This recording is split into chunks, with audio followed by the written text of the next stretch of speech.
break up the monotony. You are listening to Let's Go, the weekly anime podcast about weekly anime from Drawn or Alive and Dynamite in the Brain. So come along and hang with the Let's Go gang. It's Dwayne. Hello. It's Niall. Ari.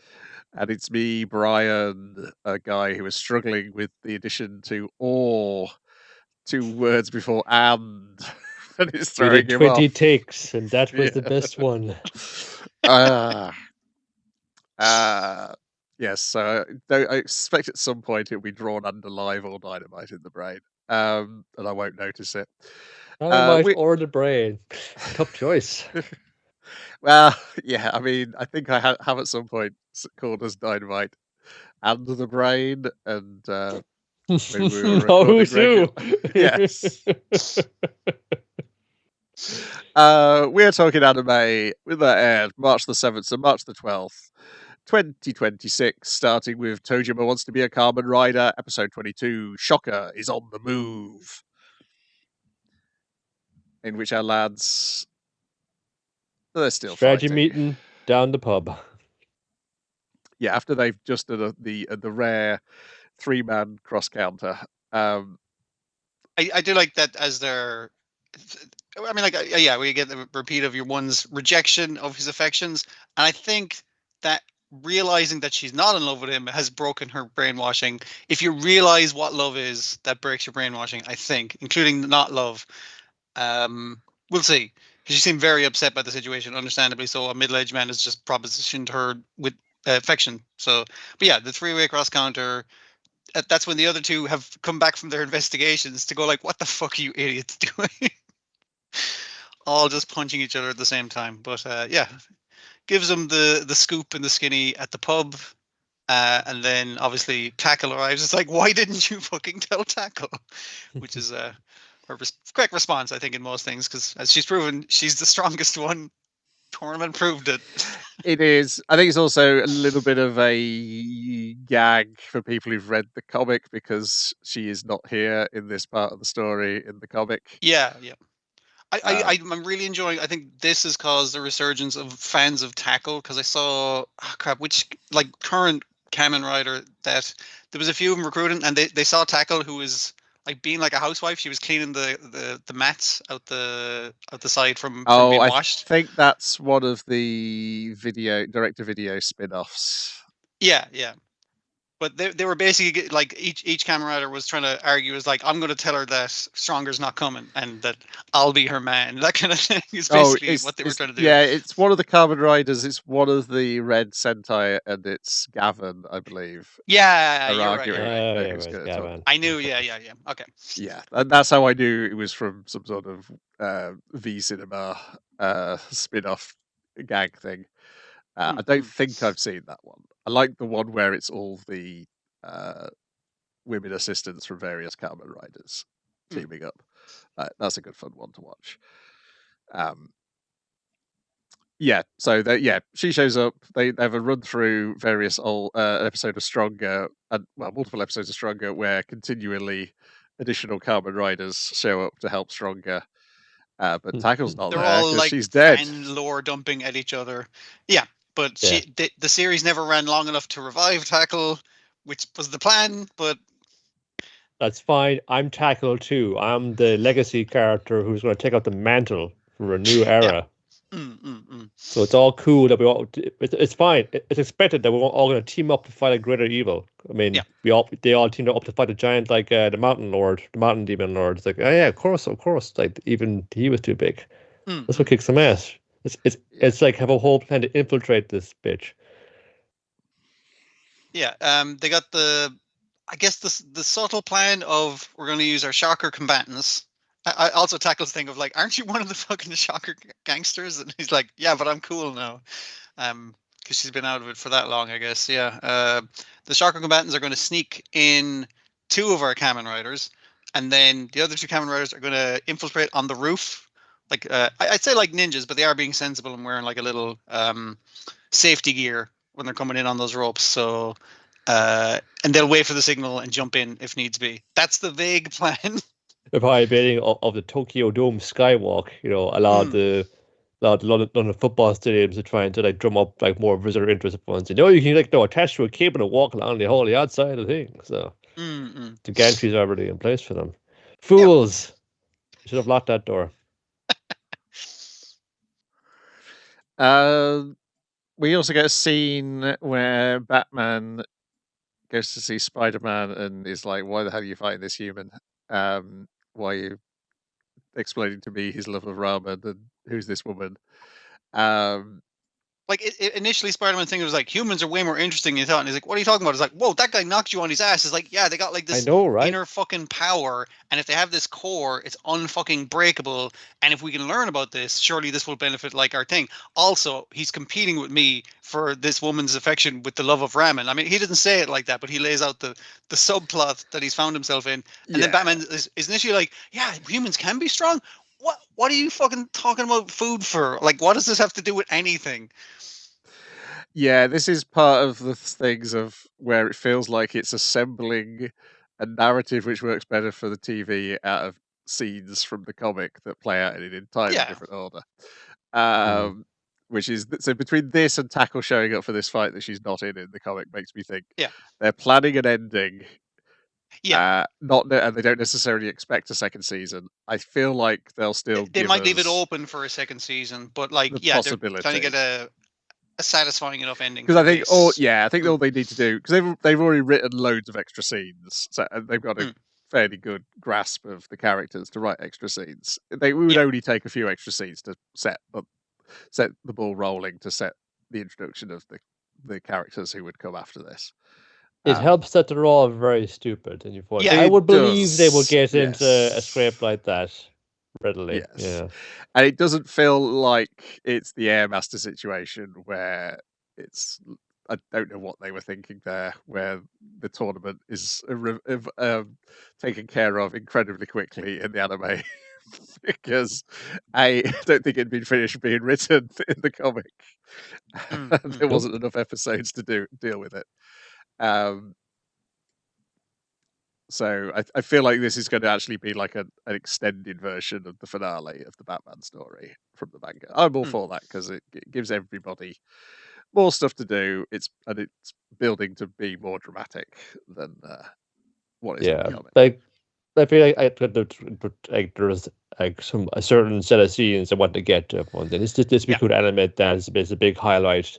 Can we work that in here? But can we get to that quicker so we can have like a nice action-packed like 3-episode or so finale to really take it home? And while it might be more comic afterwards, it's just like this is still like it's going to be about Kamen Riders.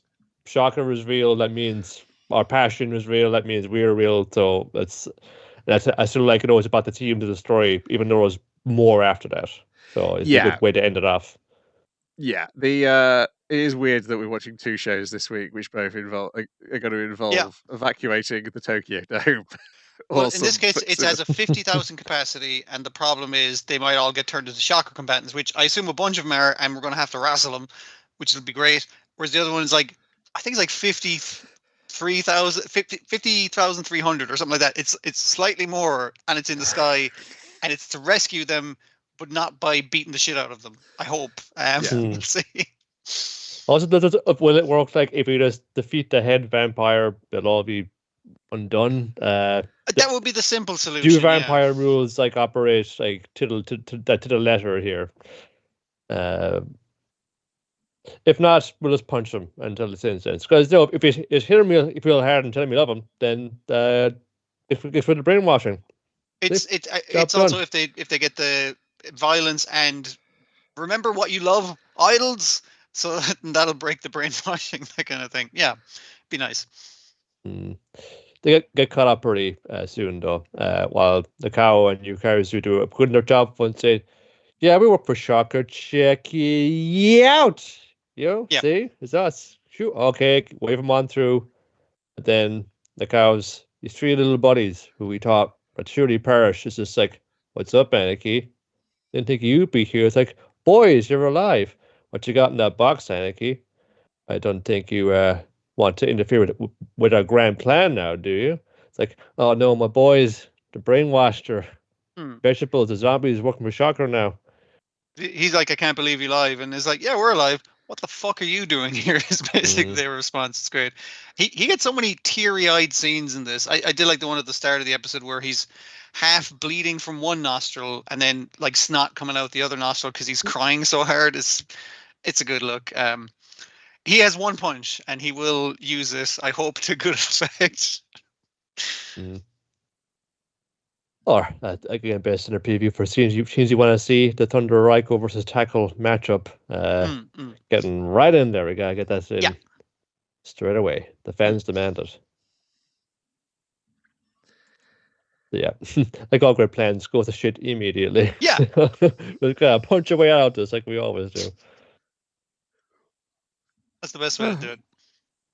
Yeah, then we've got Trigun Stargaze, episode 21, Reunion. Also an episode about laying out the plan for the grand finale, for the big thing to the finish. Yeah. So while like everyone is recuperating around like the orphanage, like Wolfwood needs to get some time to get back on his feet. It's like, okay, we've only got so much food and water here. We got to evacuate out.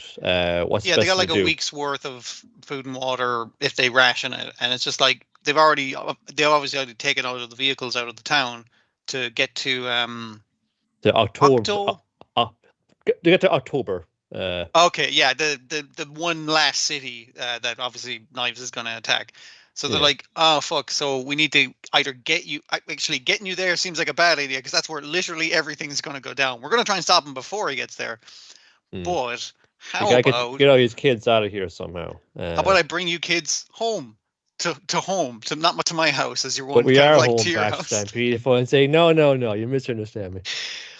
And then we get the thing of we have one vehicle. Technically, we got one motorbike. One motorbike to do it fun. Like Wolfwood is still recuperating. He's still on the crutches. It's just like, okay, well, I know who they are. They know me.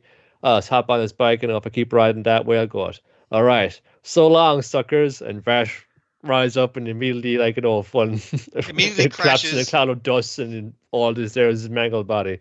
Yeah, gets on the bike again, crashes again, and it's like, don't worry, Livio is a fun. Livio's here. I think I have more experience with vehicles than you do, Vars. So I got fun to okay, Livio, he's like seems to be a very earnest chap. And also, Livio will save his fellow kids at the orphanage kind of thing. It's just like, that's cool. Hi, Livio, thanks. You're going to save us. He goes off.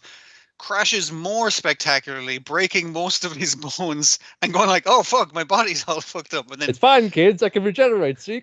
And they're just like more grossed out by that. But the important thing is he went further down the road than Vash did before he crashed. So it's up to him to get to home within the week so they can save all these children from starving in the desert. It's all right, I'll figure it out. See you, bye. And they wait, and then Vash is just like, okay, it's been fucking like 5 nights now. He should really be going back for this stage. I really hope. It's supposed to take him like 3 days max, and 3 days less back because presumably he'd be flying a spaceship back. So. And then he eventually shows up there and sees Travail's just like, yeah, he got assailed by bandits. But he brought 2 of the cross punishers on the bike with him because he got 2 hands for that now, so he can do that on list. He's got eaten by a sandworm. Had the map upside down all this time. It's like, oh god. Good thing you're like, a Wolverine style regenerating mutant, dude. Otherwise, this would have been pretty bad.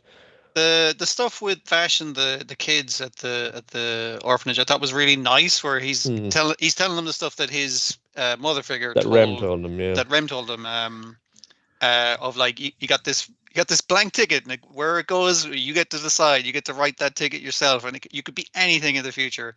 And they'll let you get through any hardship, and like closes his own mechanical fist, and it's like, oh yeah, you've been through the ringer, buddy. Yeah. So the nicest one is that yes. pass him off on. You get one, and you get one, and you get one.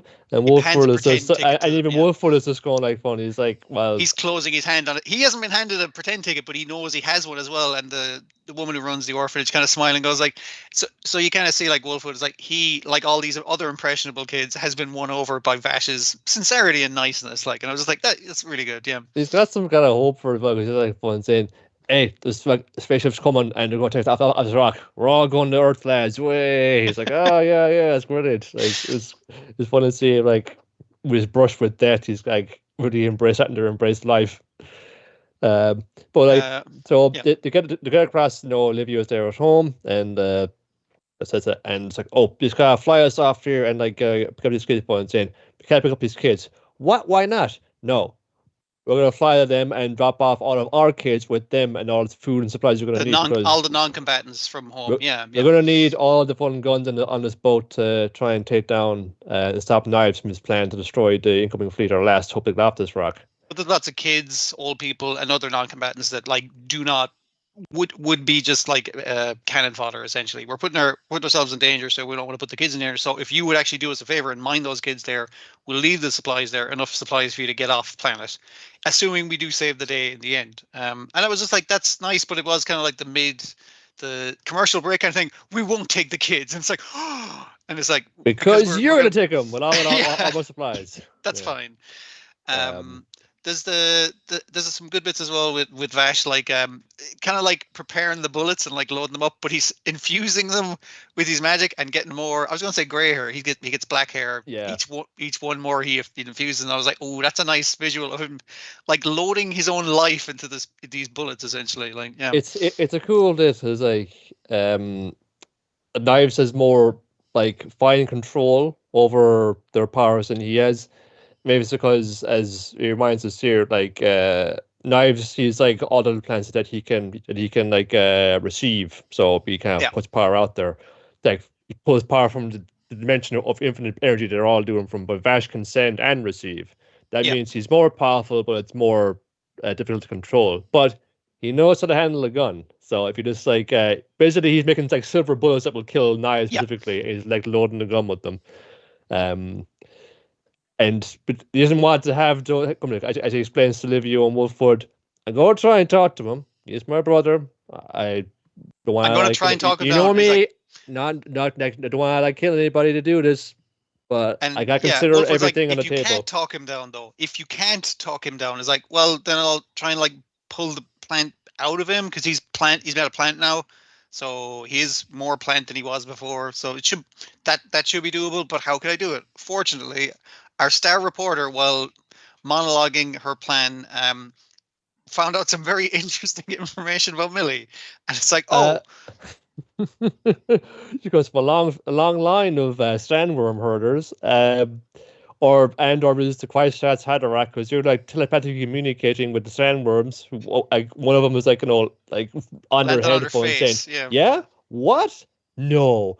And Meryl's like fixing the car phone and things like Meryl is just like remarking on everything she is saying, but she's just been talking to this worm for the last 5 minutes. And she thinks Millie was responding to her as like very dopey. It's like, oh, did I not mention that we can't talk to the worms, but like they communicate everything they want you to do thing. Apparently all my very long extended family are fine. So that's great. And so that gives her the idea to say to Vash is like it could be like with the worms, like they can communicate long distance, and that way you could communicate with the plants that are part of Knives. And he's like, yeah, actually that might work. We should give that a lash. Yeah, just pull him here, and then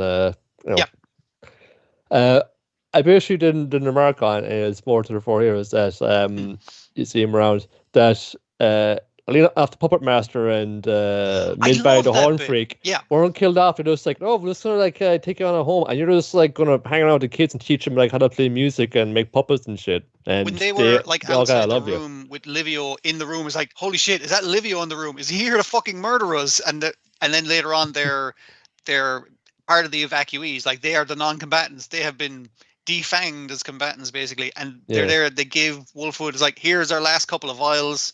It's like. And it's one of the things I like about having them still around is it kind of shows Vash's pacifism is good because these men had the capacity to be good, even though they were mass serial killers essentially. It's sort of what happened here were like in Wolfwood's duel with Livio in the manga, like he wins and he defeats Razlo, the malevolent personality, but he dies in the process, and then Livio took up the mantle of Wolfwood for being like the foil to Vash and the final encounter. But it's like they kept him in here. Now there's still space here for like we're going into a final fight. He could still get killed off somehow. But it's like they made a decision to like believe, had a little bit of hope on there. Now everybody needs to like die in a hail of bullets for this to mean anything. it would be like a better victory over Knives' like view of things. Like for like all your buddies now, like under you, like you only had like the rule of fear that you would kill them to keep them in line. Whereas like if you like talk to them like people, whether they're like plant or human or anything in between, we can all just find some common ground here. You can talk someone down, and they're any life is worth preserving and saving. And I was like, it kind of proves Vash's point when those two guys are still around and they're grand and they help out Wolfwood and stuff. And even when our two reporters confront him, is like, hey, what the fuck happened to you? Why are you all fucked up? And it's like, he's like, oh yeah, I died for a bit. Don't worry about it. And they're like, you fucking what? And it's like, he's like, listen, I'm not going to die anymore. I got to make sure those kids grow up good. So I don't have a suicidal tendency kind of thing. It's like, so he's grown past that where it's just, I feel like that's signaling that it's like, no, he's going to be fine because this is a much more hopeful, uplifting. There is hope in these characters. Yeah. And it's about a mutual respect as well for each other's point of view. Each other's that like, Vash is like, it's Millie and Meryl who are driving the Jeep. Just like, they played fun, rapid precision fun, saying, okay, Olivia, you get the bike, you get the ride around back, where the rest of us get in the Jeep. Yeah. I was like, is she okay with us coming along with this fun? And Vash says, you've got a stake in this fight as well. Like, it's fuck or walk with legitimate knives right now. So you have equal like a stake in this as any of us. So sure, of course, if it gets fucking hairy, if it gets hot in there, you get out of there. I don't want you to like risk getting killed over this, but and they're saying it's like, yeah, we're not going to get killed because we need to survive to report on this. That's why we're coming. But yeah, and he's kind of touched by Beryl kind of saying to him before that it's just like, I'm in on this too, I'm part of this, and he's like, yeah, it's good to have friends who'll stick by you no matter what, even in crazy situations like this where they have to save the planet. Yeah, good. Like the setting up of things and a bit of lightness as well. It's just like an extended sketch of just trying to get in the motorbike. I'll handle this. Crashes out spectacularly, cartoonishly. Yeah, that was like a couple of panel gags in the manga somewhere. I think, and it's like they extended into a whole little thing. It's like it just tickled. It just tickled you just the right way. Let's make a whole scene out of it. It's good, and they were correct. So we'll see. We'll see what kind of ending you kind of land on for it. The manga had a certain ending that implied, it's here we go again, a little bit. So I hope this like comes down on some kind of like consensus point, some kind of coherent like coaching thing. Then it feels like it's going towards that. It's been a long time since Trigon came out. What is that meant to people? What have you thought about it? Why are they going to arrive on and think about it nowadays? So I think like with Tojima, where they knew which way it was going and they kind of moved some scenes forward and they put this character back in the scene. It's kind of like a remix because it's like, okay, I know how this goes, but how would we reconstruct it to work for this specific instance of it? And so far it's doing a great job. I'm really enjoying it. Right, I'm going to flip the order so at least I get to say something because there was no Digimon this week and I'm not going to send you straight into Hell's Paradise again. Sure. You and I are polar opposites, episode 9. Surprise, it's Tanny's birthday. He's 17 today. And so Suzuki wants to do something special for him, which is get 2 cakes. And then go out. He's copped it immediately too. It's like, just try to surprise me, something I know I've seen this before. Is that the classmates let's celebrate your birthday because it's your classmate's birthday.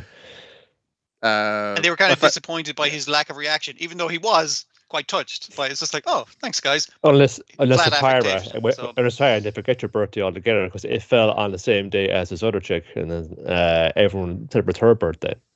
But he's fine with it. I'm not. I'm just like numb and emotionless and nihilist. And again, the one girl who does remember his birthday and then also forgot later that she remembered his birthday.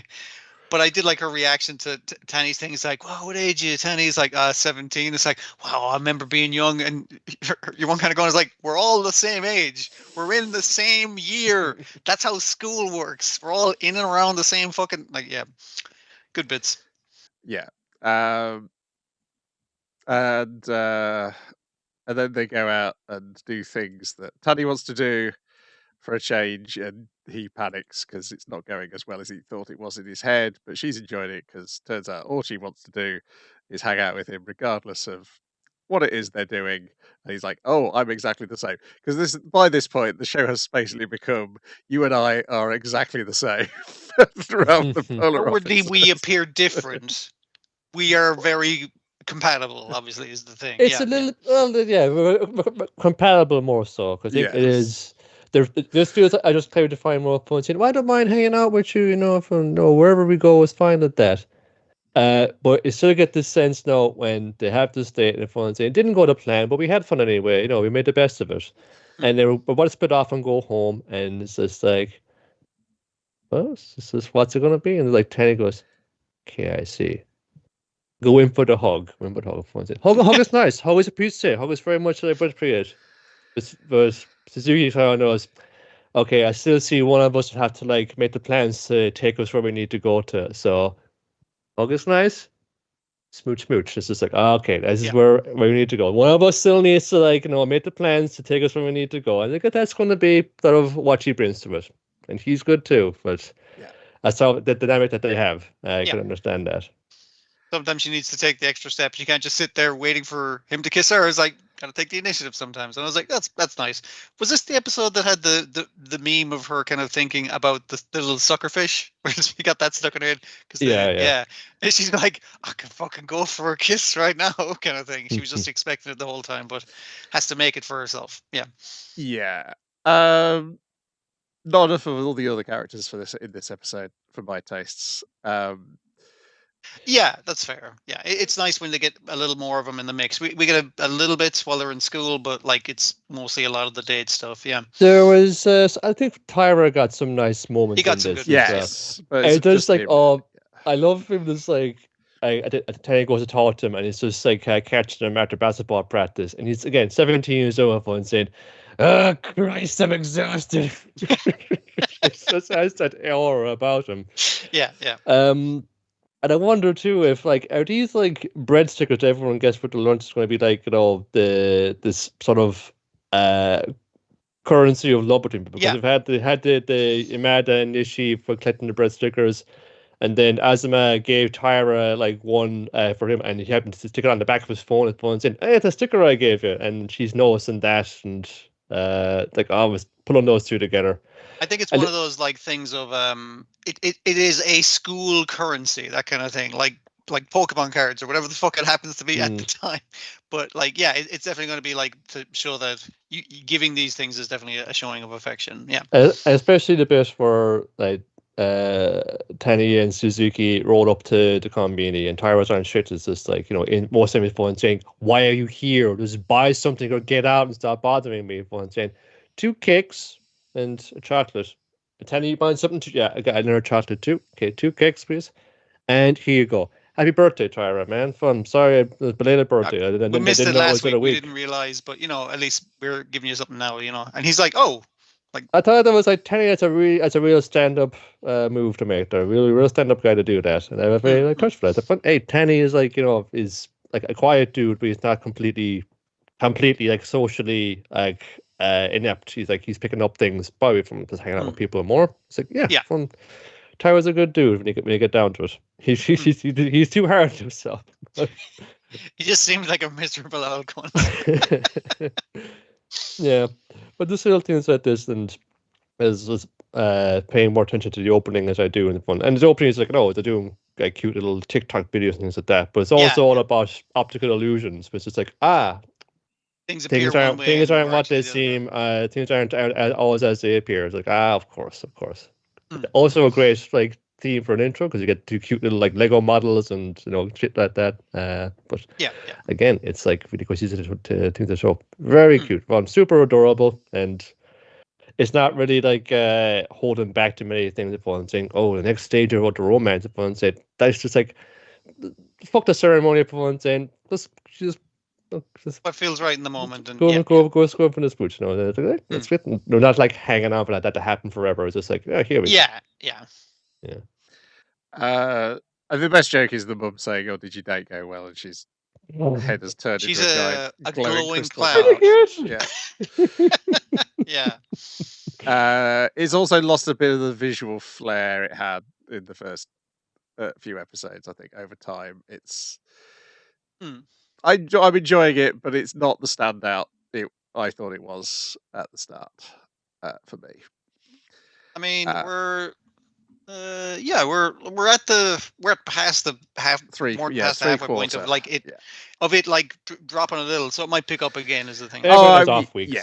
Yes, and they've got a 2-part thing story, which is guaranteed to have all the characters in it because it's a fucking school trip. So yeah, there you go. Reliable go-to story for any high school manga.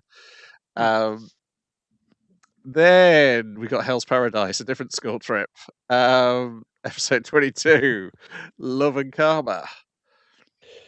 All right.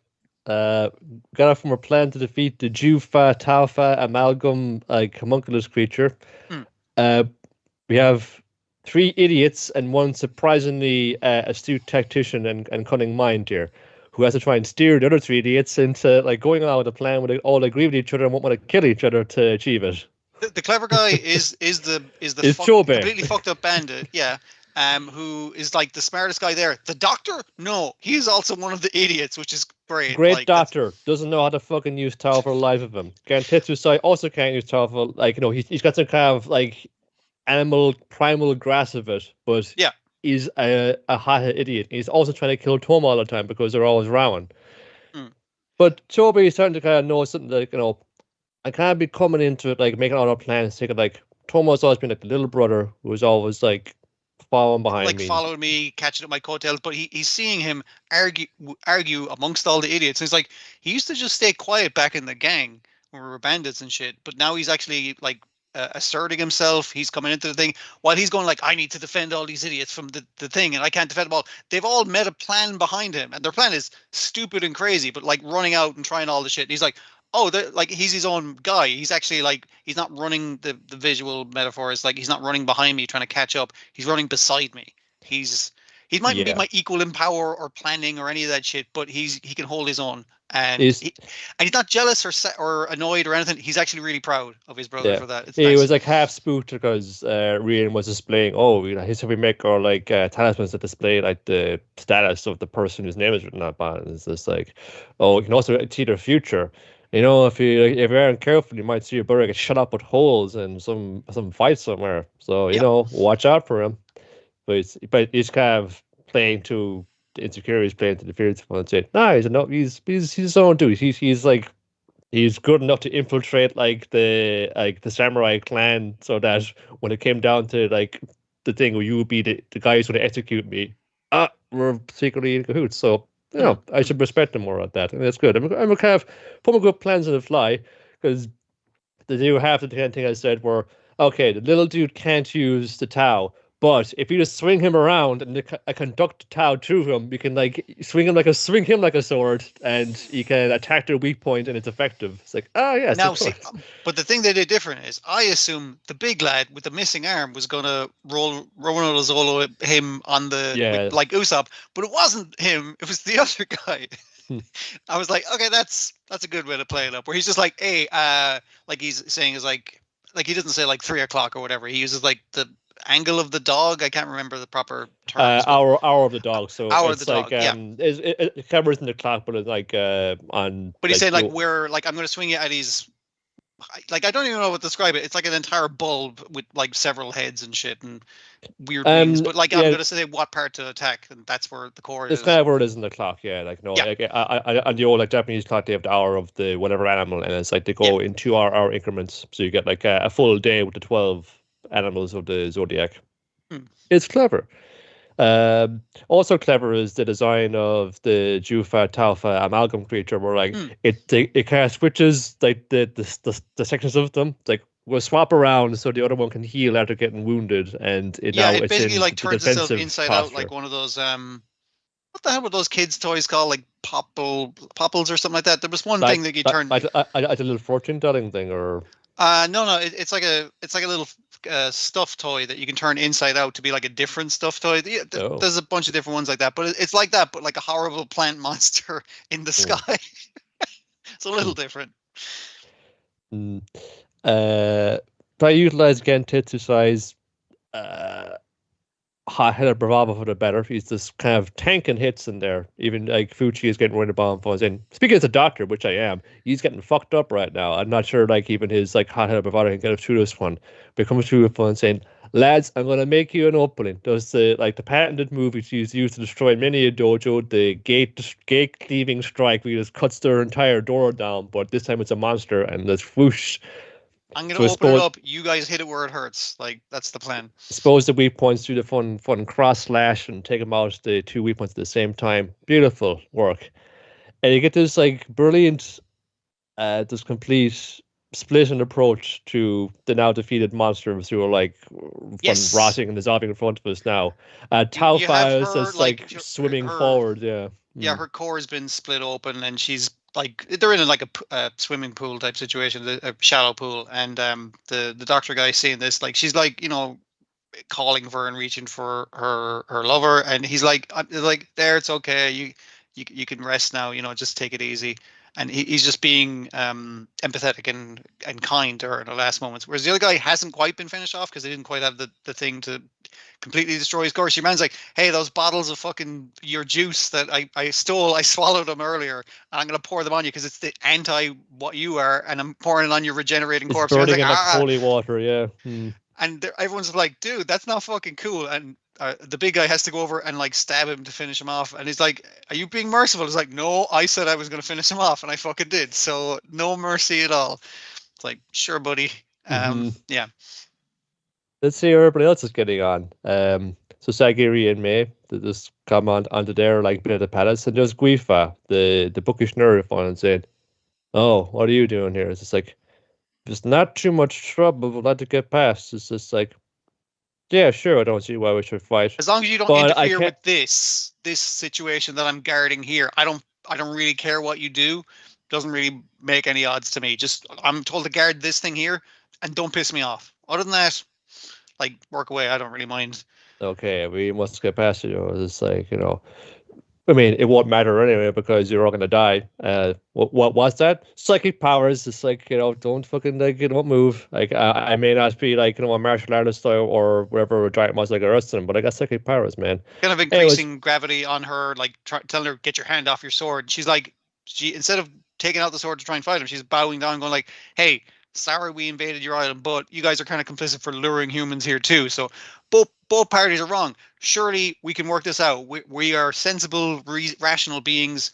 We can work out a situation where you let us go and everything works out okay. And he's like, I could do that, but I mean, like, the plan's already in effect. Your man's loading up the boat to make the elixir of life at the gate. So I mean, that's where you were going, right? So it's not really going to work out. They're going to, even you escaping onto the mainland wouldn't make a difference because they're going to turn the mainland into fuel for the fucking elixir of life. So yeah, we've been alive for a long time. We've tried a lot of different approaches for making this elixir of life. Making it now humans is the best one, and we are so sick of this shit, dude. It's like so sick of it. Literally gone crazy. This is the quickest way to end this. Yeah, this is go off and do it, and this is all being cast into Sagiri's mind via like psychic illusion. Is this like, well, I guess with all due respect, I'm gonna have to keep going. And I might have to kill you. With all due respect. And it's like, okay, well, I hope you're doing better than your friends on the other side. I'm going to say this guy Tasman right here, like Shion's. He's fucking like burned half out. Sure you don't want to go help him, maybe? Rather than fight me?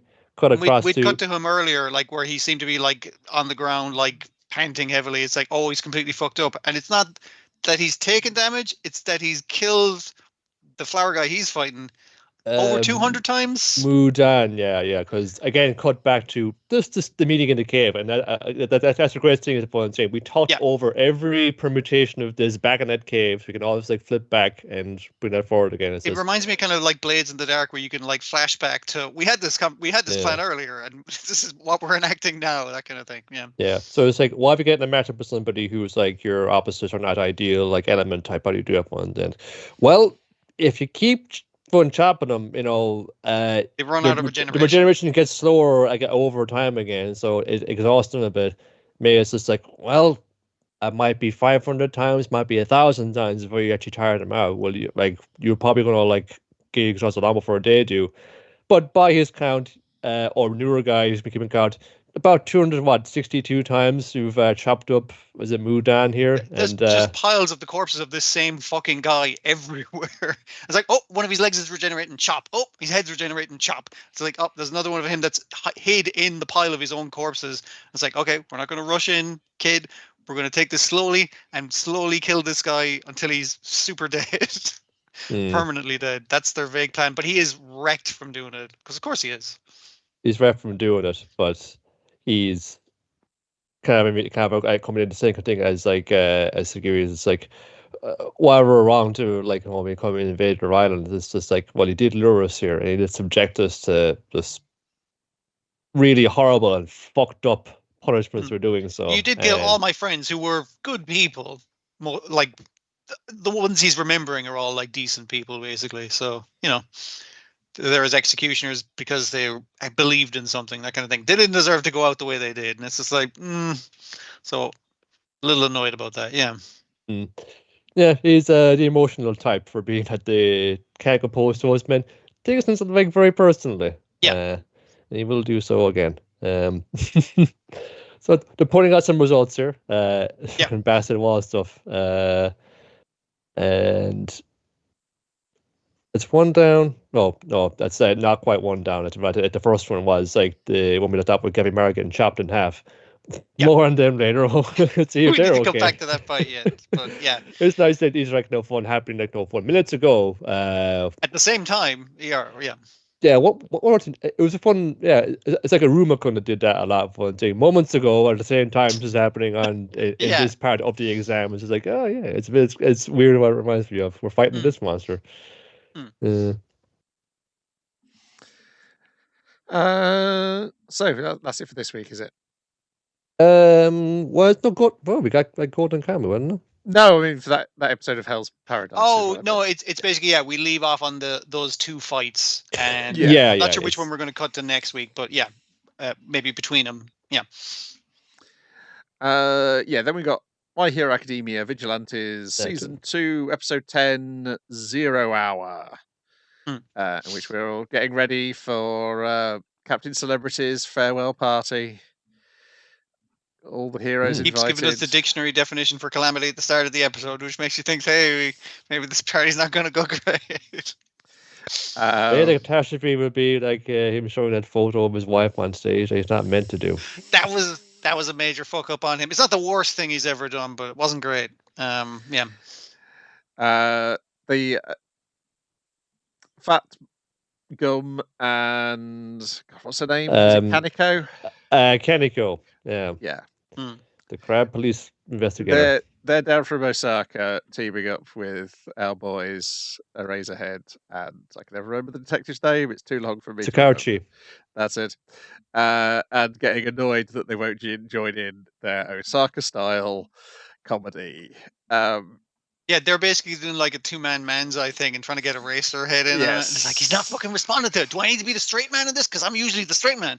And Fat Gum's like, no, just do your snip thing. It's fucking great. Like, and so she's there because she can go incognito, what with not looking like a giant fucking monster man like Fat Gum. Fat Gum's like, listen, if we need someone to beat the shit out of something big, it's like, I'm your guy, but I can't really disguise myself, what with being a huge man. Yeah, so, we need to do like a Eraserhead. It's like he can be in a disguise, he can clean up real and nice. Also that we get a great montage of them like working on all these, and we're like putting all these disguises and infiltrating like things and retrieving IDs, retrieving evidence.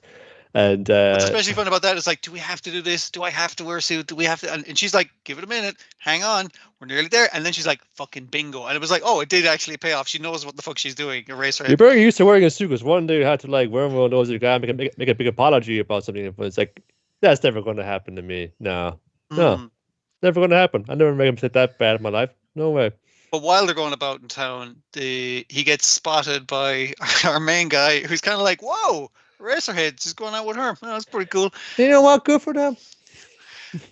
So when he caught, he's trying to call in, but he's been told to stay away from all their preparations for the party because he'll only get in the fucking way. Is the thing he's been told. He wants to hang out in his own fucking house, but Pop's there on busy business stuff. He's like, okay, I guess I'll go hang out at the fucking Hopper Brothers like thing again. They're like, why the Eraserhead stop fucking coming here finally? Why are you here? And he's like, actually, I saw Eraserhead downtown. Yeah, he was going around with this one. And it's like, he's got a girlfriend. What's Here he your is job? now. How are you, lads? Black coffee, please. But it's the fact that like when they go like, what who is she? What's she do? And she's like, oh, she was an idol. And they're like, he's dating an idol. Yeah, so they want to be hooked up on a dating thing because surely she knows other idols. So yeah, I think they have to like do a recap near the start and to Yeah. kind of reset you, even though they've been back one episode already, but from the flashback, it's to reset you to the mindset of everybody operating at a certain level of stupidity. yes, yeah, That how Vigilantes normally operates is everybody is just being a little bit stupid in different ways.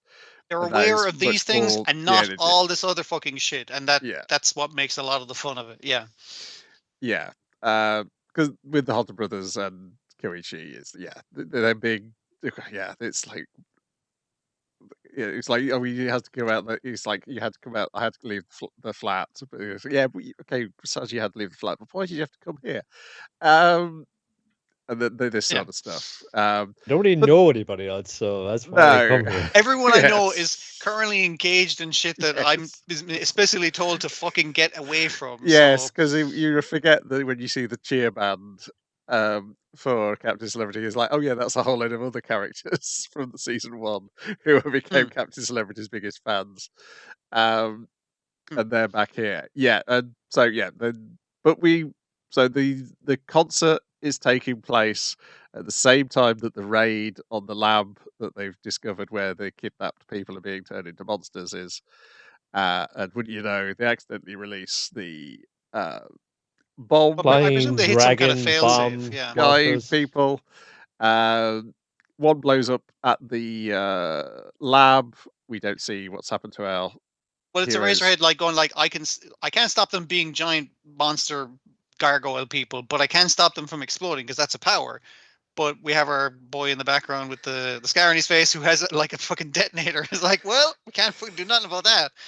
So yeah. Yeah. The other ones escape and head towards the Sky Egg.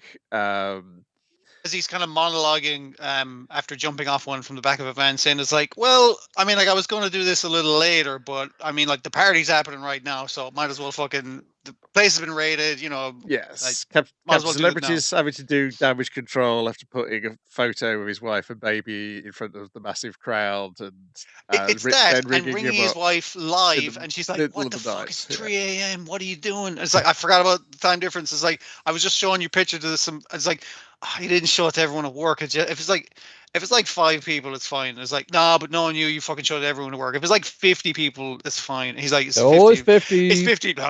Sorry, what was that? 50,000 people. It's a stadium full of people. And they're like, you're one Bring kind of on going, the rest of the heroes. Whoa, yeah, move on to the okay. next segment. We need to Koichi, go distract check from. on Captain Celebrity. Is he okay? He's on a phone saying, yeah, I know. Yeah, I know. Yeah, I know. I'm sorry. Oh, I'll get him in a minute. Koichi goes out the window. Jesus, must have been a big fire on the side of town there. What are those like flying dragons doing there? Oh. Fly straight It into us, ain't blow a looking hole inside of the tower immediately. Koichi falls out the window, but sticks to the stem of the tower. I don't know. Does a cool move where he like repulses off like a flying bit of debris and is Yeah. able to get a grip back on the main structure. But as our scared guy has figured out, like Captain Celebrity, you can extend this airfield around yourself. Yeah, you can extend it around yourself, but if you need to protect someone else, like I don't know, say an entire tower full of people, you're gonna have to extend it around those, and that's going to mean you can take damage. Also, these guys explode, but I'm gonna have this one that I built with 6 arms punch you, and each of his fists explodes, regenerates, and then he's going to punch you again. So let's see how much you can stand up to this. Izzy's vague plan, which seems to be working because he's kicking the shit out of Captain Celebrity. Yeah, that's our cliffhanger. or Sky Egg Hanger, as he's trying to hold up the building while being pummeled. And Koichi is stuck on the outside, and heroes will have to evacuate the thousands of people at the top of this tower. It seems a Like very the Sky Egg badly is designed filled building. with also superheroes, but I think besides the Dragon Woman, can anyone else fly? I don't think so. That washing machine hero probably has some moves from people That's floating true. bubbles. Yeah. Yes. You got a bunch of people there for a rescue, but like obviously celebrities are going to be literally holding the fucking house up for a while. Yeah. There's a flying robot man. He could probably carry a few folks on his back. And Best Jeanist might be able to keep the tower up with jeans. You already made all the eleganza for the ladies on the main stage tonight. And if that's not superpowers, I don't know what is. Most stylish denim you've ever seen. Yes, I do like. Because is his power? Is his quirk? Yeah, it's any fiber. He just can chooses manipulate to fiber, do, but he's best with just jeans. chooses just to do jeans. Yeah. Oh, I thought it worked best, quickest and fastest and most strongest with denim, for whatever goddamn reason. Do you ever crossover with Witchwatch where it's like, Mo, you get it. You know what a good pair of jeans is made of. Yeah. Lots of funny stuff and dramatic stuff, and it feels like what the show feels like. Yeah, it's because they're having to. I'm trying to remember. Yeah, they're having to remind who the Osaka people are because they've not been in for a while. When normally this story would have come immediately after we've immediately after. So it makes sense to bring them in on the same case that they were on. Yeah. But yeah, I was trying to remember why functionally they have to do a bit of a recap in this episode. It's because of the 3 episodes of the flashback. For those coming in late. Then we got Golden Kamui, episode 59, Al Kamui. God, I love Golden Kamui. It's great. We did it, everybody. We did it. it. I think that there is one thing here, because so we learn here that the real treasure is this deed signed many moons ago under a different government that will give the Ainu great swathes of forest in Hokkaido. And this was the bit where a huge portion of the land of Hokkaido has been promised to the Ainu. And I like the way it's one of the things the author was saying is I'm not really concerned with historical accuracy, but because they say that the new government got a load of money from alcohol tax and foreign investment. But what if the Ainu gave them a shitload of gold to start up that new fucking government and pave the streets of Tokyo and shit? That'd be pretty good too, right? Which is what's happened in this version of it. And then they gave the Ainu a shitload of Hokkaido. I want to say at least 30% of the entire fucking island or something. Yeah, more than that, I think. Yeah. A lot. Because seeing that reveal again here made me realize, this is the one thing that the anime kind of loses a bit because they're talking about the nature. And of course, in the comic, it dedicates a lot more time to sort of Mark Trail drawings of nature. Here's some explanation here, pristine forests, rivers, and mountains. So I think it's still been part of the narrative. It just hasn't been part of the narrative currently. Not as much, and not to the extent it is in the comic. And I think that it works better in the comic when the comic has gone out of its way to tell you how wonderful it is these forests are and the things that are in this forest, and you don't want to see them being cut down. I think the opening does a better job of that because you get that cool mirrored effect where you see these cool golden wolves and eagles and everything that's hopping in and out. Use the gold to protect all these Kamui. And they do a montage as they're explaining it in the episode. It was the montage which made me realize, we've lacked a lot of that individual time, just so that downtime spending it with nature in the anime as it's. If they were going to redo, I don't know, make out your Blu-ray fucking set of this or whatever, I'd like for them to put in shorts after the credits of a little nature short, that kind of thing, and that would sort it right the fuck out. Yeah, like the final panel in Mark Trail where it's here's the story, and now here's a panel explaining a little bit of nature. Here's people talking over a picture of a squirrel. Yeah, here's how they make Kitatap. If you've got some squirrel lying around, it's a great way to use it up. But yeah, and we also get into is Hijikata doing this for the gold? Is he doing this for his dream, or is he doing it because he wants a great place to die? In one final fantastic battle. That's what a lot of people seem to be assuming, including his own fucking men. So yeah, he's getting the ultimate do over here. Is this? Yeah. Well, this is where they got me last time, but I'm back, baby. I'm an older and wiser. I'm a more wily fox now. You won't get me this time. Not on my terms. I know how to use this area, right? He explains the historical of the star-shaped forts. It's like a European thing. You can see from multiple angles. Like, it's really secure, but we need to start digging in trenches. Sophia's lads fucking rolling. It's like, all right, now we got the manpower. Also, there's like 1 or 2 places where we're pretty sure the gold is, so we can have a little look while we're waiting around, see if we can get it. Yes, because he's like, on my tattoo there's gold, and we realize that's over the storage room, so we're going to dig under there, find the gold. That's where they find the deeds. They don't find any gold, and the fact that the treasure turns out to be deeds and not gold destroys Shirayashi. It destroys everyone. Like, I like everyone does like the old anime nearly falling down backwards with shock at the Dragon Ball tournament kind of thing. Like, falls down. It's like, I can't even fucking move, man. I'm so fucking disappointed. The friends we made along the way, this is bullshit. And like, even like later on when Tsurumi hears of this, is like it's not that once you have these deeds, you have the deeds to most of Hokkaido. It's like, no, it's deeds that specifically say it belongs to the Ainu. So the deeds aren't even good to anyone who's not Ainu. So very disappointing for everyone who wanted a big bag of money. Fuck this. And then Katakura they start getting bombed by Koito's dad, shelled, who's brought his destroyers, and they realize, okay, if we go out, there's going to be guys they brought with on the exits. They've probably only got enough people to cover the exits, but there's only 3 exits, so like they can cover all 3. So Katakura, and I'm trying to remember these other guys' names. I always remember there's a lot of people. It's the second in command, not the other old guy from Kirawis. He's the Ainu hanger-on dude. Yeah, and the other Shinsengumi guy. He's not Katakura. He's got as similar as like Shinpachi. Is that him? Nagakura. I know what you mean. Yeah, Nagakura. That's it. Yes, the ball because he goes to Tsurumi, surrenders, and explains the situation. And there's no gold. It's only deeds that's promised to the Ainu, so it's not even any good to you. So yes, there's no point fighting. And Tsurumi's like, okay, what's stopping me from just bombing that place and sifting through the guts? And also, stop lying to me, old man. I know you're just the same as Hijikata. You also want to fight more than all. He's saying his boss wants to find a cool place to die, and he's just like fucking tense. He's like, I'm fucking ready to kill a lot of people. Have like the kind of spooky, like more wide open nights in Nagakura. It's like, no, it's creepy when you do that, dude. But I see why you're doing it.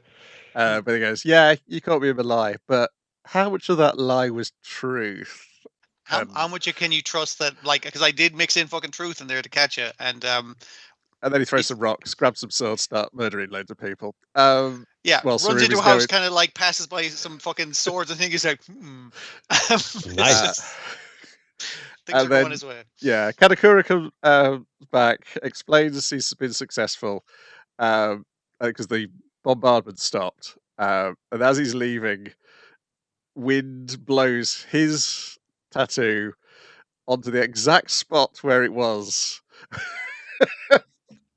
And the placement of it with horse written on his symbol is like, and that makes Hijikata goes,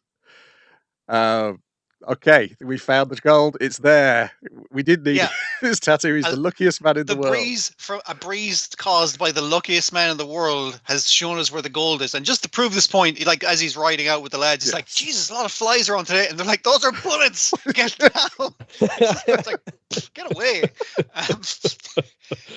He's like he's the luckiest man in like the worst way for luck to manifest. You know, it's a weird situation. He's fucking Lucky Abrams. It's just like he's been cursed so much that it's just all the curses just like counteract each other and just even out into good. Yeah. And even after good for them because they're digging there, and I thought there's no fucking gold in here. I was like, there's no way it could fucking be any of these, like, And then it just starts like fun trickling down when a bag splits. And it's just you get the thing of fun. It'd be cool if it was the deeds. No, it'd be cool if it was Yeah. that it was that's kind of what we're fighting for here, right now. That, but just one thing, you get that and the brand new car and the home washer and dryers. It's like, it's nice just to have, because everyone involved deserves to put in a lot of fucking hard yards to get this, and most of you are of noble intention, and so Yeah. everyone's gonna pay off. Because it's in a hidden, good use. It's in a hidden well, is where it turns It's out like to be. nearly 50% of the gold. Little less than 50% was used to buy Hokkaido. Hijikata read the in full deeds, which said it was like, well, how much they paid, and he's like, oh no, your dad told me there was twice as much as that. So that means there's still half that gold lying around, which is the first thing which perks Shirashi up, because his comments are, I've cried so much I can't see. And then when they're digging for where they find the other spot, he starts digging like a dog. He's so eager to find. There's several things where his excitement at digging, like, and Usurper gets the face full of fucking muck, for going because people are so excited to find this fucking gold, and it's a repeated joke that still is funny every time it happens. But the gold is hidden in like a horse well, I think it was. Yes. Like it would have been where the horses were stable, in the water for the horses, that kind of thing. Yeah. And Hijika's like, I'm one of the few people left alive that knows this exists. Yeah. So I think that's where we leave it. The other train's coming in with the other lads from the rest of crew. Rest of his squad. I did like the way it was Usurper and Sugimoto went into the well. It's like, we're going to see this through, that kind of thing. And Shiraishi jumps in the well out of sheer fucking excitement, knocks the bag that they've sent up, and like you said, Niall, the little spark, the amount of gold falling down on him. You just put a hand out, and you're getting handfuls of fucking gold. It's like, and that's just one fucking bag. It's like, oh, we did it. We did it, Usurper, and it's just like this nice moment before things go to shit, obviously. Of elation, but look, before we go into the final confrontation here, if we could have this a sort of closure on this bit of it, one thing. It wasn't all for nothing. It wasn't all for just for a wild goose chase. It was real. It isn't just that. There was some kind of noble intention behind the use of this gold, and it's been written down here in paper. But you also win a brand new car, and it's having that too. But all that be resolved. Now we can go into this final battle, no regrets. We all know, it is real. It's something tactile that they can carry with themselves into it. Yeah. Also, guys, stop that damn Tsurumi, because if you guys hands on this, oh fuck. The damage you do with it, yeah. It was more fragile then, as well. It's like, this is now a precious thing to be guarded now against. Yes, because Tsurumi's realizing that, has the entire thing we were set in motion in the flashback we just had in the previous arc, was that all to destroy these deeds and not to because that recover was the actually gold? him making me think I'm chasing gold and bombarding this fucking place, and it's just like, that would destroy the deeds, and it's like a big kind of the government's like, we gave away a shitload of Japan to some natives. That's not great. And it was just like, that would benefit him, but not me. So maybe I'm being played by other people as well, the same way he plays people, that kind of thing. The other thing that makes our guys heroic, and I don't remember, was it I always forget the character's name, but I always remember Dick Senpai. Was it Dick Senpai was suggesting Ushiyama, Ushiyama was suggesting hey, can we get Usurper out of here? Because we can probably sneak just her out with one or two guys, because she didn't want to be here. But she's like, no, I'm gonna see this fucking through. Because they're saying we can sneak her out with the deeds, and the Ainu be sorted. It's no skin off our fucking nose. Yeah, and Hijika's okay, because his thing is, you'll see how your father, if you stay here, you'll understand your father better. But I really wants to stay there because it's see it out. Yeah, I also like the flashback because it then makes the other Ainu who are in cahoots with Wilk seem less like patsies than they did when Tsurumi manipulated them. It's And like it's the point where it actually makes a lot of the Ainu, the background characters, like gives them a lot more agency and stuff. Like that's even one of the things Uran says to Sarumi is like, you got a lot of Ainu in your unit and everything, so it would actually benefit them. They'd be really in favor of this, and points out the one guy who's been hospitalized temporarily. But yeah, it doesn't make them see like bit players. They are part of this narrative the whole time. Yeah. A splendid narrative. It's fun seeing it. It moves so zippily. So yeah, while the downside is of losing the nature stuff, and there was no nature stuff at this point, but particularly like this season and the previous season, and just the way the pacing of it is so enjoyable. Yeah, it's also got 1,000% more Georgie Nakata in it. Yes. Then we got Jujutsu Kaisen episode 57, Tokyo Colony number 1, part 4. In which our hero finally arrives. Yeah. Itadori? Nope, not him. Fushiguro? Nope, not him either. He's in this, but he's the main not character. who we're talking The main about. character of this arc, as the intro fucking correctly recognizes. Yeah, it's pretty much, to be honest, isn't it? It's pretty much is. God, this is another great episode in terms of animation. It's just so. There's some wonderful stuff, but it's the combination of really stylish action with fucking comedy. Yes. When he drop kicks that guy and the guy like very fast motion, like flips head over tail, slams into a building. I was like, that was very good. When he gets pushed out of the building with a giant elephant's ass as well. Yeah. Great use of the elephant. It goes from them fighting in a bedroom where there's two frogs they're bouncing off of to getting pushed out of a window by an elephant's arse. Like there's some seriously good, like comedic fight choreography as well as good fight and action. It's just a bizarre thing of Reggie's crush technique where like he's wearing like this whole poncho made out of like old receipts. Anything he's got a receipt for, he can manifest. So he was just like lobbing like washers and dryers and just things, just like and cars just to drop out of the air and crush people. It's the fact that it's just mundane stuff is what makes it great, and like the reason why our boy summons the elephant initially is like, well, if I spray him with water, that's going to wet all his receipts and ruin his thing. And he manifests a surfboard. He's like, woo! It's just, it's so silly how he's just manifesting like whatever random bric-a-brac that's not things you can buy in a shop. Basically, is what he has access to for the most part. You can also just like burn a check for like I spent like 10,000 yen on a spa retreat, and I feel all loosened up and relaxed now. So I'm perfectly fighting for him. You've been fighting all day. You're fucked. Yes, like he basically in the middle of the fight took a weekend off, a long weekend off, basically. Yeah, I can't believe that I never picked up on the register pun reading it in the comic. It's more so when you're hearing it out loud, I think is what it is. Yeah. It makes a little more sense than why would someone recall that, but then he's like a sorcerer who's manifested in modern day, so this is latched on to the closest thing he could like make sense of, and like, I'm going to come of this now. It explains receipts existed in the past, so it's contracts is what he could contracts specifically. He gets the benefits of contracts. The other guys who Megumi are up against is Yori Hazenoki, who is another reincarnated sorcerer, because he throws teeth at people that explode. Any part of his body that you can flip. He's your man from One Piece. He's a way more gross version of Mr. 5. Is this?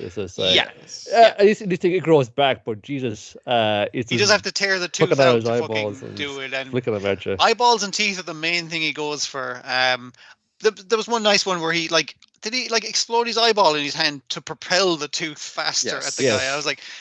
So he can delay the explosions of the different body parts of himself and grow back immediately, but it's still gross as hell. Yeah, Chizuri Hari, who I think he's just a Jujutsu sorcerer. He never even gets to use his power, as Registry says. It's a shame, but it does add to the sort of. He has claws, but other than that, we don't know what the fuck he does. But it adds to the more sort of martial arts feeling part of the first part of the story of it's a combination of a Hong Kong action movie with the Looney Tunes cartoon, because there's loads of cartoon animals flying around as well during the fight. But there's lots of physicality moving through locations in the block of flats. We initially have them in the. We actually open with them on the block of flats where they're negotiating, and there's going to be a new rule added where you can transfer points. So as soon as that's added, give me your fucking points. Like is what our kid is saying to the grown ass adult. And then the rule gets added, and he's like, "Okay, yep, that's done. Give me your points." Okay, right. Negotiations off. Let's have a fight. It's a splitting as well that they want to make the difference between Itadori and Megami. Like Starker were like, yes. Like Megami, he was just gonna chop a dude in two. It's like, fuck it. It's him or me. I got 5 points to split anyway. He knocks that dude out of the building. Like there's more fighting going on, and then that dude like eventually makes his way. It's like I had to climb back up here, and your man's like, you should have just taken the fucking stairs. And there's good fighting between them. Like that's low scale between them fighting with using bouncy frogs in a child's bedroom, as far as I can tell, because there's bunk beds and a giant elephant. But when he kicks him out the window the next time, he's just like fucking cleaver to the fucking face. I was like, nope, you're done. And he only gets that's the other thing, is like, damn it, if you just give me points, he's worth 5 points dead. He had 20 something, so that would have been way better if he just gave me the points. Yeah, but he's like, I gotta trust my colleagues, and I'm just going to deal with this. And then it's 2 against 1, and then our hero arrives to take the fucking bullet like Mr. Cazador President. is about to blow him up when in comes Fumihiko Takaba, the 35-year-old failed comedian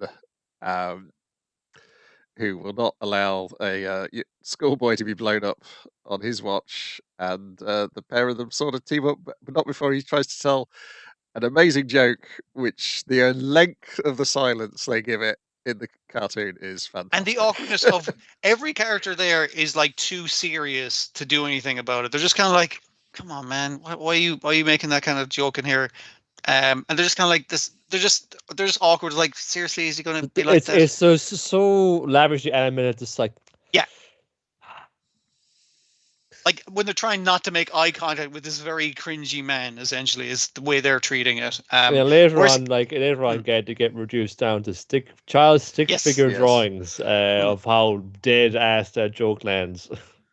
And it's funny because, like, I think a lot of his jokes are very funny, but this is the wrong fucking audience, as he points out himself. He's like, you guys don't know a good fucking joke. And it's like, I can tell from a person's face that they're a piece of shit, like, and they don't fucking like jokes. That's the kind of asshole thing. And he turns around and looks at the kid. He's like, I mean, like, I'm still going to work with you because you're a kid, and 2 guys against a kid. That's not fair. He's like, so you're saying I look like an asshole? It's like, well, no, he says he's pretty good at telling who's good and who's bad, and then he turns to who's good and who's bad. That's he's like, you look pretty bad, but okay. I've already made my choice, though, so crowd work, and, Fushiguro kind of looking at him and going like, I think I can trust him because he did just like try and take a tooth bullet for me, so he's probably cool, if not really fucking weird, but yeah. And Hazunoki's like wondering, he wants to know, are you a sorcerer or a reincarnated sorcerer? Never really gets the answer because your man interpreted it's like, are you, and it's like, am I that kind of comedian? Yeah, it's like, yes. He does ask, what kind are you? Yes. Yeah. I'm funny. And then yes, they get to a fight, and he's like, what is wrong? What is up with it? Hazunoki's like, I should have killed him 5 times already, and he's not taken any damage from me. Just whenever I throw against him, he survives, and then he also kicks me repeatedly. Because he's also a fan of violence, it turns out, as well as being a comic. His costume is amazing as well.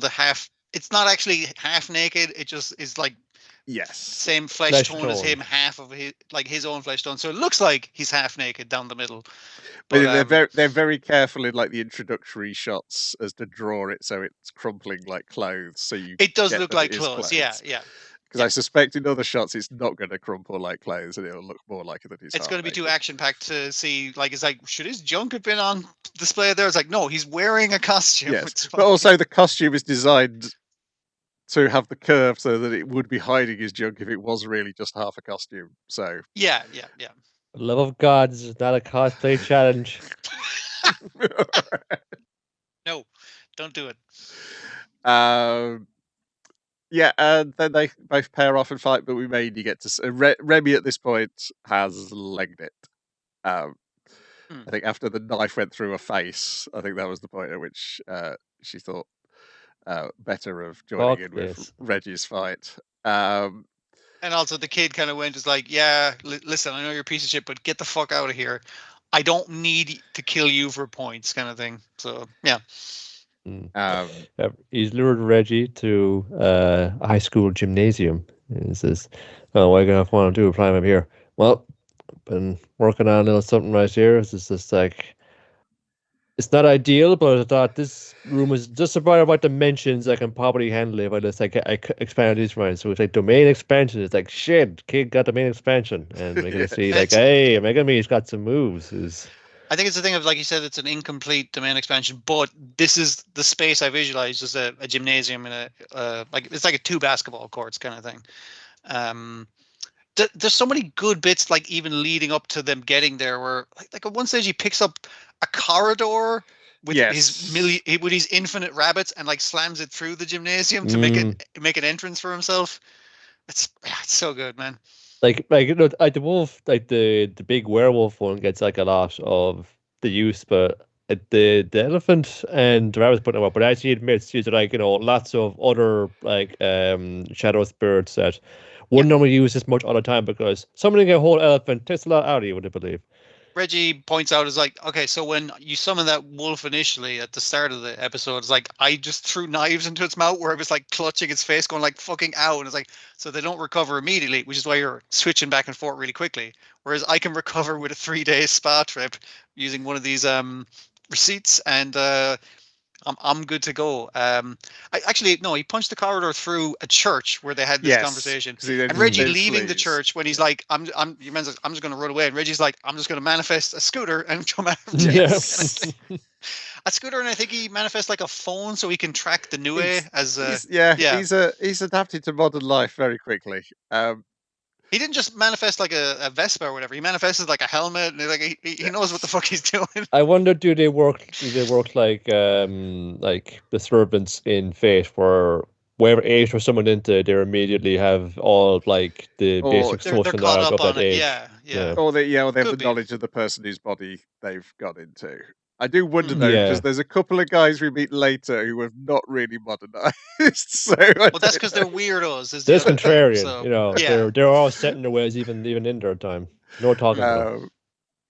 They are fun weirdos. I don't think we meet them this season though.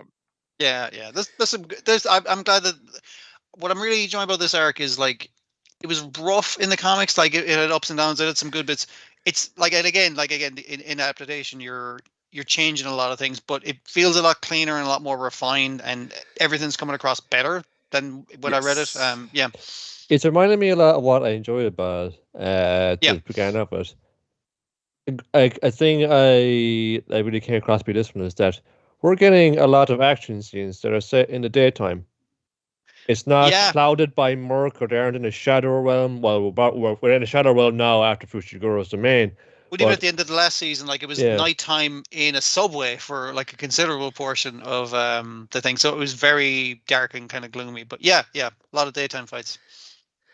Have we discussed the ending theme yet? The ending theme is the best ending theme this season, isn't it? For sure, for me at least.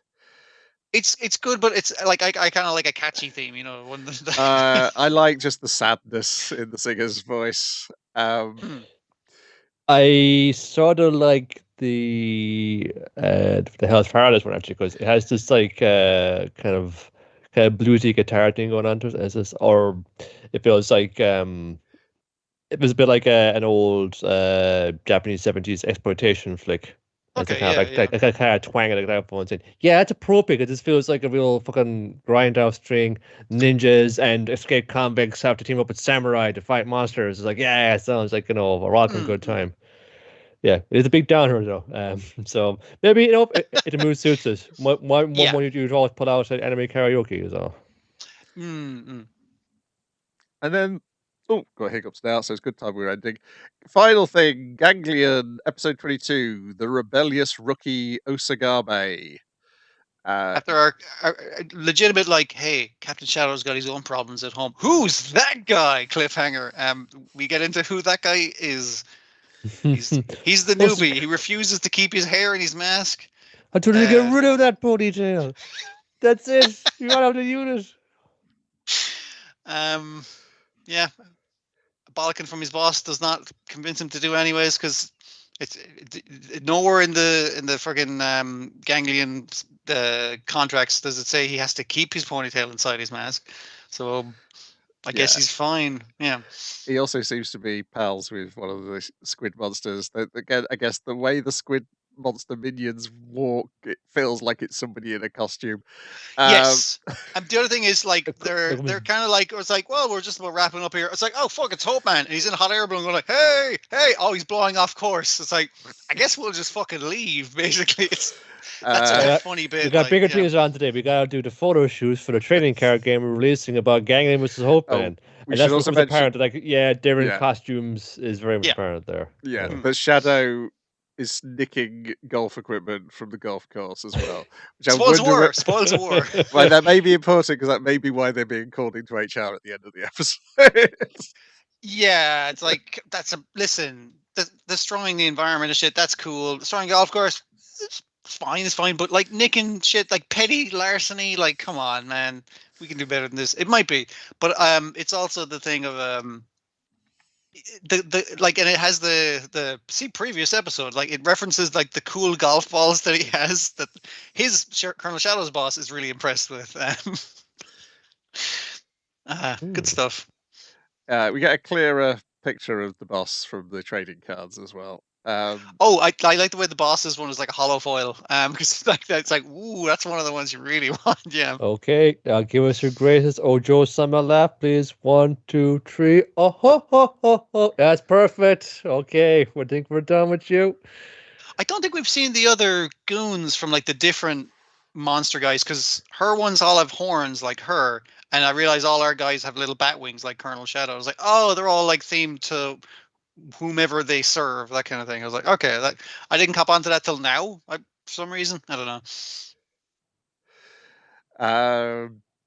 Also, I noticed in the trading cards also have some sort of rock paper scissor type game attached to them as well. Yeah, well, the game is the point. It's the collectability that matters. And Colonel Shadow got his job back by being popular in the trading card game. So clearly, there's like, as the cat squid-headed man points out, it's like, well, these are a great revenue for our company. Well, Captain Colonel Shadow is that the busted ass combo, 1-turn kill. It's gonna be fucking next ban list. He's out of there. But that's okay. The ban list means we keep the next like rare key card to be, I don't know, maybe you sub, if you play your cards right. You could be a monster captain. So yes, our cliffhanger is what do they want to speak to them two about? I mean, like, who's that guy is a funny cliffhanger, but HR wants to talk to you is like, oh fuck, in this kind of show, that's bad. Yeah, particularly because Colonel Shadow looks like he already knows what he's going to get told off about. He probably does. Like, you can't be writing off that many company lunches. He's onto 4 fucking box lunches now. He's getting ridiculous. Oh, it's his regular order. So like over however many days, if we're talking about a working week, it's like, thousands of lunches he's embezzled. Yeah. Dear. Yeah, still a great show. Yeah, it's a lot of fun. I don't know if it's ending or not, whether it's just carrying on. I don't know how such a thing that only ran for a single volume ends, to be honest, as well. So yeah. Well, company gets restructured. Well, they know how it ends, so they'll be able to yes, configure to them. This is pretty much how it ends. Work sucks, but family is everything. Yeah, I'm sure. That's it for this week. Did not watch anything new. The other new things will be next week. Yep. Oh, well, we have the biggest new thing this week. Yes, our friends. We'll be Let's Go JoJo again. Yes. Steel Ball Run returns tomorrow as recording. You could also watch episode 1 of Rooster Fighter as well if you wanted. I try, yeah. Which you might not want to. I like the idea of it, but I assume I'm Yeah, not going to like the execution. Yeah. The execution's not too bad, but I suspect there's going to be other better things to watch. And also, That's the thing. Yeah. I can't. Yeah. That's still bar run. The comic Mm. is on Viz Manga, and I subscribe to Viz Manga, and I'm already a fair way into the comic, so Oh, okay, yeah. I could just go back to the comic. It Mm. felt a bit repetitive, I think was probably why I It's One Punch Man. timed out. It doesn't really move off of that, or at least Okay. not as quickly. There are other chickens that are to get introduced and at their own gimmick. Like the Genos style one is another kind of strong one, but yeah. There's straight up like a Genos chicken. Okay. It uses like gadgets and things like that, but I suppose it doesn't have like the same like what one does in a lot of his comics is like, you know, he has to explore the Superman quandary. Why would somebody that strong be that like easy going what do you do after or you kind? achieve that? Yeah. This is a fun thing. Wouldn't it be funny if it's not like, you know, it's like a regular ass like rooster just like beat the fuck out of giant monsters like One Punch Man did. You know, that's fun, but I'm not sure it's like I think like a good long life, you know, a long big peak of interest in it anyway. It's just JoJo starting for next week. It's not. Is there anything else starting? Because we're not quite at the end of the season yet. So I figured. No, just it's coming early in other things because it's on the different streaming service. So it's JoJo's. They do whatever they want. Can't keep this horse in the stable forever. People are demanding it. And Rooster Fight went straight to Adult Swim, so that's why it started early. Okay, yeah, I don't think anything else on my radar starts until April the 1st. So I think we're good. Rightio, that's it for another episode of Let's Go. Be back next week to find out whether I can say the introduction first time or whether I have to do it 4 times like I did this time. Ta-ra for now. Bye. Bye. Later. Stop.